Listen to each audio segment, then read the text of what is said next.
Assalamualaikum warahmatullahi wabarakatuh. Masih bersama karduk.com.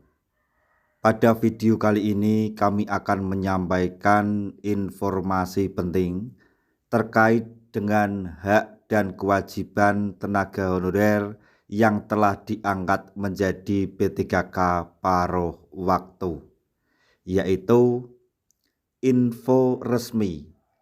Inilah hak, gaji, dan tunjangan tenaga honorer saat diangkat menjadi P3K paruh waktu setelah menerima SK atau SK terbit. Tapi sebelum kami lanjutkan, bagi rekan-rekan yang baru menemukan channel ini, tekan like dan subscribe-nya, dan juga tekan lonceng notifikasinya supaya nanti bisa mengetahui informasi terbaru terkait dengan nasib tenaga honorer dan P3K paruh waktu tahun 2026. Sekarang mari kita simak dan cermati penjelasan yang ada di video ini.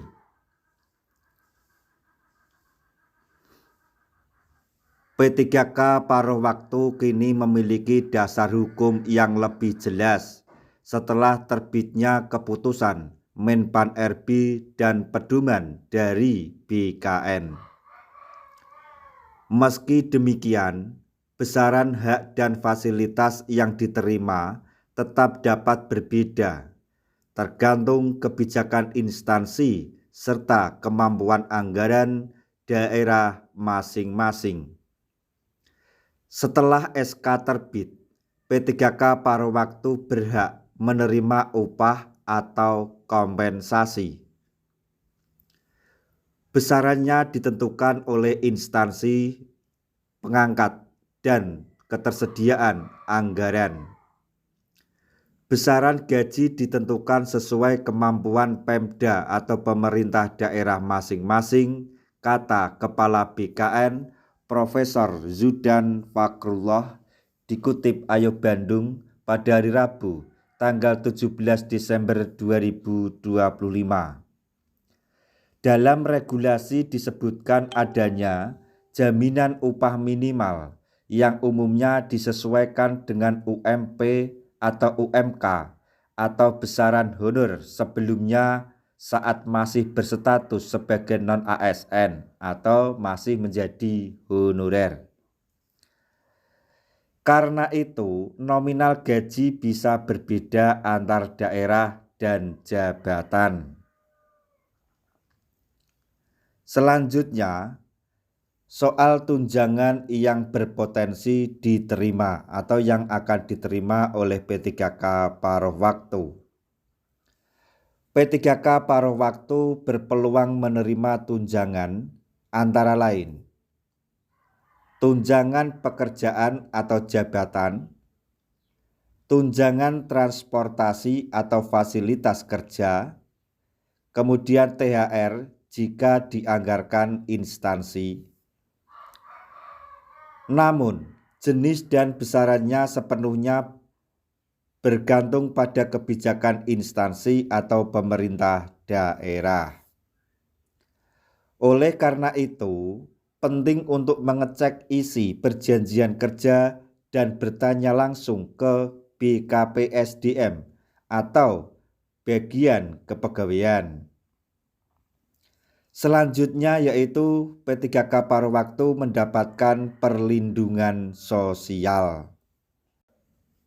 P3K paruh waktu umumnya didaftarkan ke BPJS Kesehatan dan BPJS Ketenagakerjaan oleh instansi. Ini mencakup jaminan kesehatan serta perlindungan kecelakaan kerja yang menjadi salah satu manfaat penting bagi pegawai dan keluarga. Yang didapatkan oleh P3K paruh waktu selanjutnya yaitu status hukum dan kewajiban. Secara hukum, P3K paruh waktu berstatus ASN berdasarkan perjanjian kerja waktu tertentu Jadi untuk perjanjian kerja itu ada tenggang waktu tertentu. Untuk sementara perjanjian kerja P3K paruh waktu yaitu 1 tahun. Hak dan kewajiban ASN tetap melekat, termasuk kewajiban bekerja sesuai kontrak dan evaluasi kinerja. Namun, beberapa hak penuh seperti tunjangan keluarga, pangan, atau pensiun dapat berbeda dibanding P3K penuh waktu, tergantung aturan yang berlaku. Selanjutnya, kapan gaji pertama cair atau akan diterima oleh P3K paruh waktu? Gaji biasanya mulai dibayarkan setelah seluruh administrasi selesai, termasuk SK pengangkatan, surat perintah tugas, SPMT, atau dokumen sejenisnya. Jika proses administrasi cepat, gaji bisa cair di bulan berjalan setelah SK terbit. Selanjutnya yaitu mengenai peluang P3K paruh waktu menjadi P3K penuh waktu. P3K paruh waktu memiliki peluang untuk diangkat menjadi P3K penuh waktu. Namun, hal ini bukan jaminan otomatis.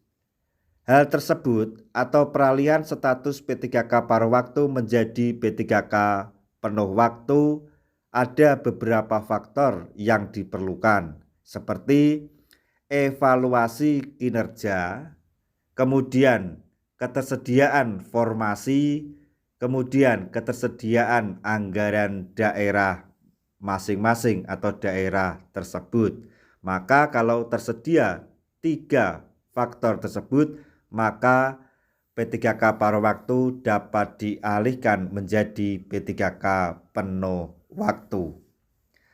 Nah, demikian tadi informasi yang dapat kami sampaikan, informasi terbaru terkait dengan hak dan kewajiban P3K paruh waktu. Semoga informasi ini dapat bermanfaat bagi rekan-rekan tenaga honorer semuanya. Di akhir video kami mengucapkan banyak terima kasih. Wassalamualaikum warahmatullahi wabarakatuh.